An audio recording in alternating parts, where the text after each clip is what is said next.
บายดีมาพบกับเฮาโปรยอริวันมื้อนี้สิมาเบิ่งน้ำเนาะปะ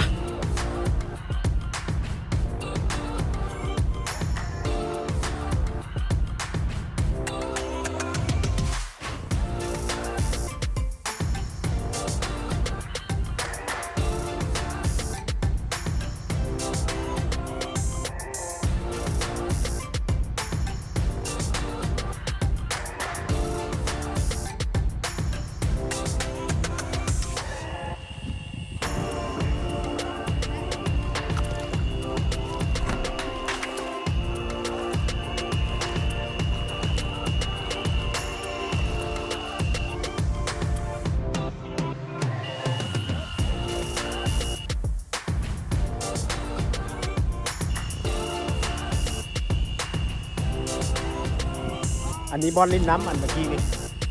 มาเบิ่งบอลนั่งกินเบียร์มาดิ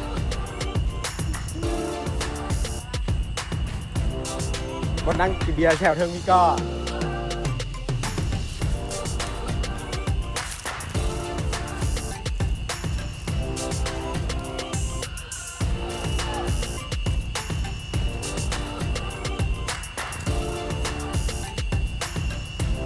บอลนั่งกินเบียร์อยู่เทิงที่ไหนบอลนั่งกินเบียร์ได้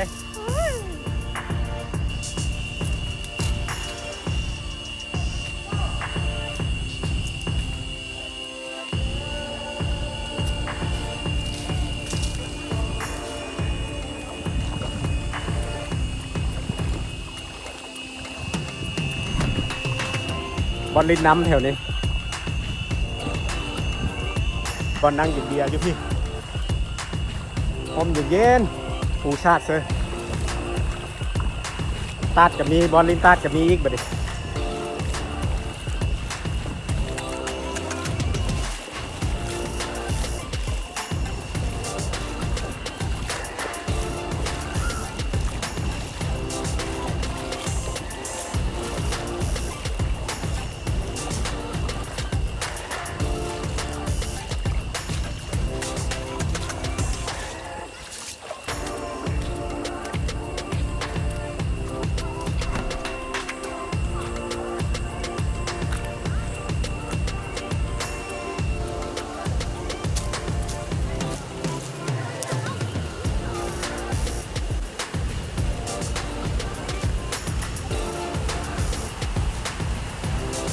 ซ้ำนี้แล้วบอลลินตัด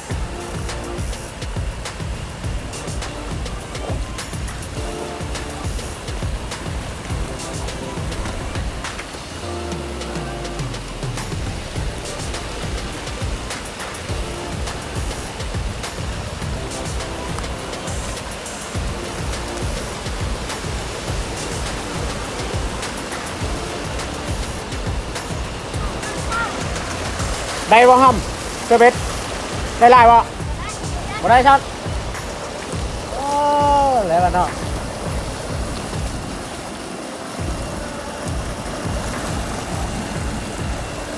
เจอเด็กน้อยเข้ามาเซเบสแถวนี้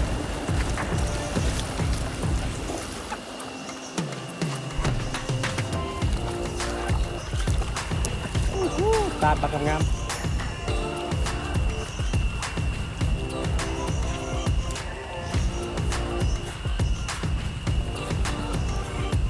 เบิดซับนี้บริเวณที่บอลลิน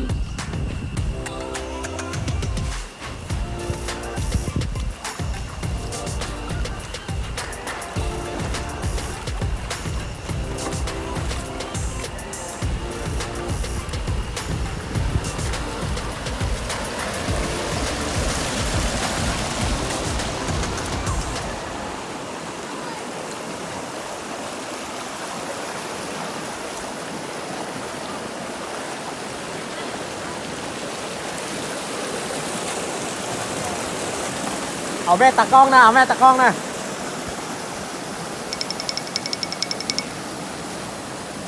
เล่นนายแบบกระแถวน้ำพันมั้ง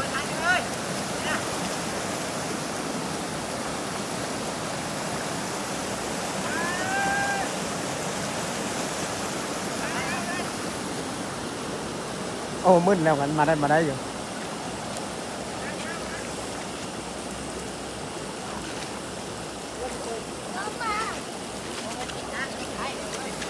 เ ปั๊บเอาคะแนนเลย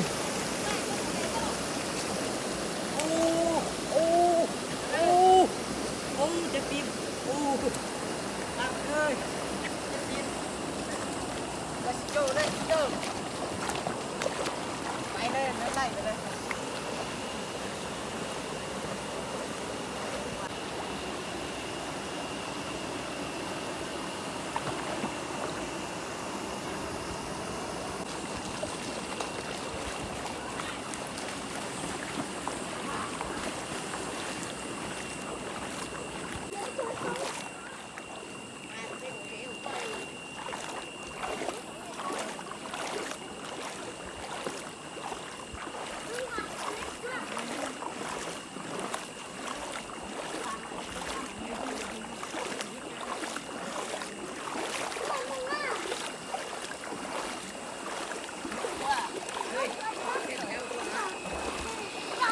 thằng này này có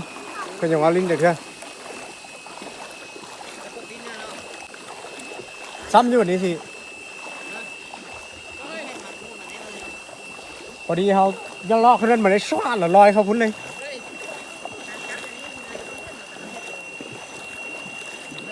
เอาท้ายเอาบทันนะเขาเลี้ยวแล้วกองท้ายอย่างบนเลี้ยวน้ำเขาจะสิ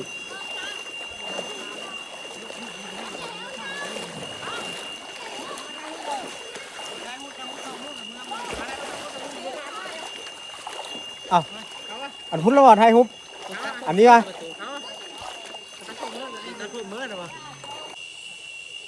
ลอยก็เลย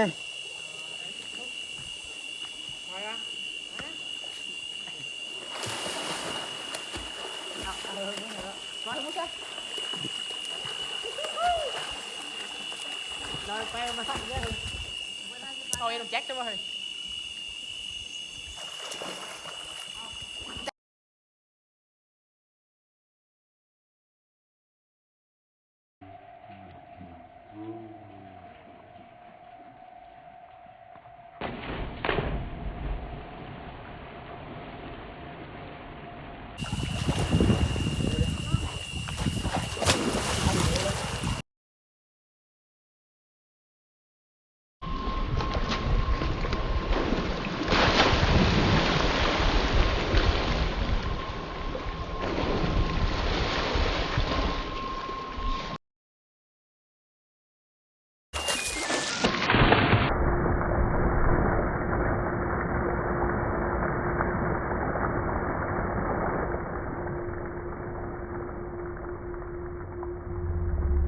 3 คนเลย 3 คนหาออกดอก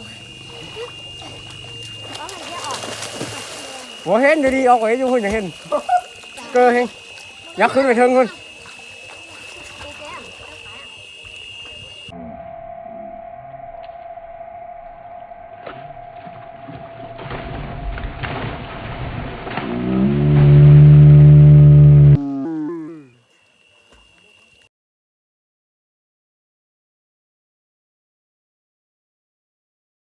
สำหรับมื้อนี้เอาซ้ำนี้สักก้อนเนาะมือยังมาต่ออีก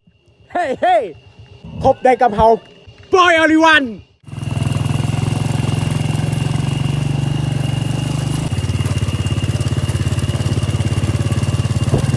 อาปลายยันดับมือหน้ายังมาอีกเอาไก่หมูฟางอีกเนาะเตี้ยเนาะมือหน้าได้ติดตามด้วยคลิปหน้าติดตามอีกเด้อเอาไก่หมูฟางอีกนี่เด้อ